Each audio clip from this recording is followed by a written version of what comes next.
শবে মেরাজের আমল বলতে কোনো কিছু আছে কিনা, এটা একটা বড় প্রশ্ন। আমরা যখনই রজব মাস শুরু হয় তখনই আমরা জিজ্ঞাসা করতে থাকি আলেমদের কাছ থেকে যে শবে মেরাজের নামাজ কিভাবে পড়বো, এই শবে মেরাজের আমলটা কি।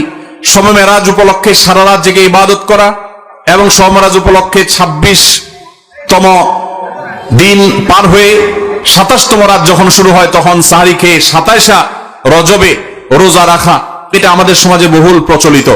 অথচ ভাইরা আমার, যেটা আমরা শুরুতে বলেছি, রজব মাসের 27 তারিখে নবী সাল্লাল্লাহু আলাইহি ওয়াসাল্লামের মেরাজ হয়েছে এমনটি নিশ্চিত কোনো বিষয় নয়। নবীজির মেরাজ হয়েছে সেটা মহাসত্য, সেটা চরম সত্য। সেটা কি রজবে হয়েছে, নাকি সেটা রবিউল আউয়ালে হয়েছে, নাকি রমাদানে হয়েছে, নাকি শাওয়ালে হয়েছে, 15-16টি মত আছে ইতিহাসবিদদের। যদি ধরেও নেই আমরা রজবের এই 27 তারিখে হয়েছে, যেমন কোন কোন ইমামগণ বলেছেন, সে আলোকে যদি আমরা ধরেও নেই, তারপর আমরা বলবো নবী সাল্লাল্লাহু আলাইহি ওয়াসাল্লামের মেরাজ হয়েছে হিজরতের আগে। এরপর নবী সাল্লাল্লাহু আলাইহি ওয়াসাল্লাম প্রায় 11 বছর বেঁচে ছিলেন। এই পুরো সময় জুড়ে কখনো তিনি মেরাজ দিবস, মেরাজ রজনী উদযাপন এটা তিনি কখনো করেছেন বলে কোনো জাল বা জয়ীফ হাদিসে পর্যন্ত বর্ণিত হয়নি। বিধায় মেরাজের এই ঘটনার পুনরাবৃত্তি বা এই ইতিহাস, ওই তারিখটা পুনরাবৃত্তিকে আপনার কেন্দ্র করে প্রতি বছর একটা বিশেষ দিনকে শবে মেরাজ উদযাপন করা, রাতভর বিশেষভাবে ইবাদত করা, দিনভর বিশেষ গুরুত্ব দিয়ে রোজা রাখার কথা বিশুদ্ধ কোনো হাদিস দ্বারা প্রমাণিত নয়। আমরা শুধুমাত্র মেরাজের বিষয় থেকে শিক্ষা গ্রহণ করব, মেরাজ থেকে আনিত নামাজটা আমরা আদায় করব। এর বাইরে এই তারিখকে কেন্দ্র করে রাতভর ইবাদত আপনি অন্য সময় করতে চাইলে এই মাসেও করেন, এই রাতেও করেন, অন্য সময় নফল নামাজ পড়েন, আপনি এদিনও নফল নামাজ পড়ার নিষেধ নাই। কিন্তু মেরাজকে কেন্দ্র করে কোনো নামাজ, মেরাজকে কেন্দ্র করে কোনো রোজা, এটা কোনো বিশুদ্ধ হাদিস দ্বারা বর্ণিত হয় নাই। অনেকে রজব মাসে বিশেষ উমরা করেন, যেটাকে উমরায়ে রজবিয়া বলে। এটা বিশেষ ফজিলতের কথা মানুষ নিজেরা অনেকে বানিয়ে নিয়েছে, অথচ এটিও কোনো বিশুদ্ধ হাদিস দ্বারা বর্ণিত হয়নি। অনেকে 27 রজবে সালাতুর রাগায়েব নামে বিশেষ প্রক্রিয়া, বিশেষ নামাজ পড়ে, এটাও কোনো হাদিস দ্বারা বর্ণিত হয় নাই। আল্লাহ কোরআনে বলেছেন, মা আতাকুমুর রাসূলু ফাখুযু ওয়া মা নাহাকুম আনহু ফান্তাহু, তোমাদেরকে রাসূল যা দিয়েছেন সেটা আঁকড়ে ধরো, যা নিষেধ করেছেন সেটা থেকে তোমরা বেঁচে থাকো। মন গড়া কোনো আমল করলে সওয়াব তো হবেই না, উল্টা বরং গুনাহ হবে। আমাদের সমাজে অনেক মানুষ আছেন যারা আজকাল এই সমস্ত কথা শুনলে বলেন যে এটা নাই সেটা নাই, কিছু লোক বাইরে এসে এটা নাই সেটা নাই শুধু বলে। ভাইরা বাবারা আমার, কোরআন এবং হাদিসে যদি থাকে আপনি 100 বার আমল করেন, আপনি একটু দেখেন, একটু যাচাই করেন, একটু চেক করেন। কোরআন হাদিস অনুবাদ হয়ে গেছে, বইফোর কোনো বই পুস্তক নয়, হয় কোরআনে আল্লাহর নবী করিম সাল্লাল্লাহু আলাইহি ওয়াসাল্লামের কোনো হাদিসে। ইসলাম ফাউন্ডেশন প্রায় সবগুলো বই অনুবাদ করেছে, বড় বড় প্রসিদ্ধ হাদিস গ্রন্থগুলো।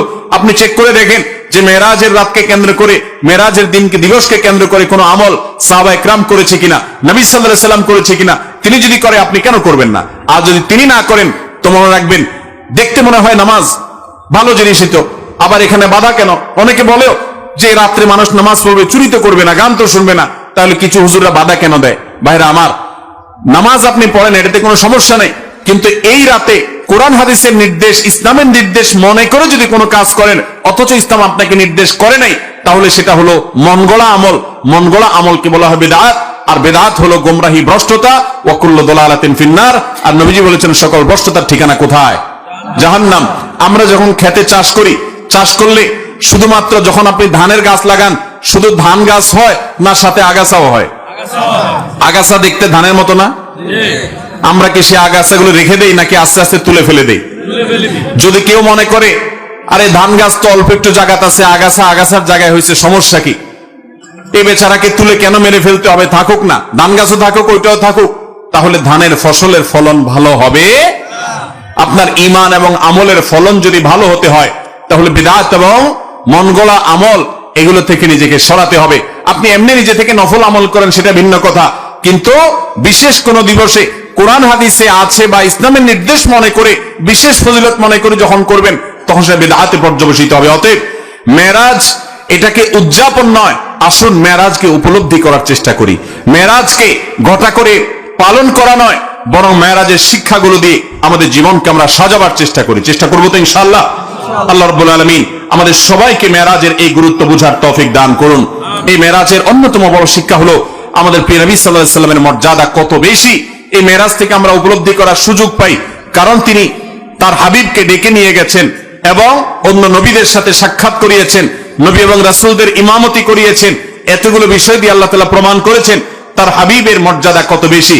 সেই সাথে মসজিদে আকসা এবং বাইতুল মাকদিসের যে মর্যাদা অনেক বেশি, সেটাও কিন্তু এই মেরাজের ঘটনা থেকে বোঝা যায় যে আল্লাহর হাবিবকে আল্লাহ তাআলা সেখানে প্রথমে নিয়ে গেছেন এবং বলেছেন কোরআনে যে তার চতুর্পাশে আল্লাহ তাআলা বারাকা দিয়েছেন। অতএব আমরা মেরাজের এই সকল শিক্ষাগুলো আমরা অর্জন করার চেষ্টা করব তো ইনশাআল্লাহ, এই শিক্ষাগুলো ধারণ করব তো আমরা ইনশাআল্লাহ। আল্লাহ আমাদেরকে তৌফিক দান করুন।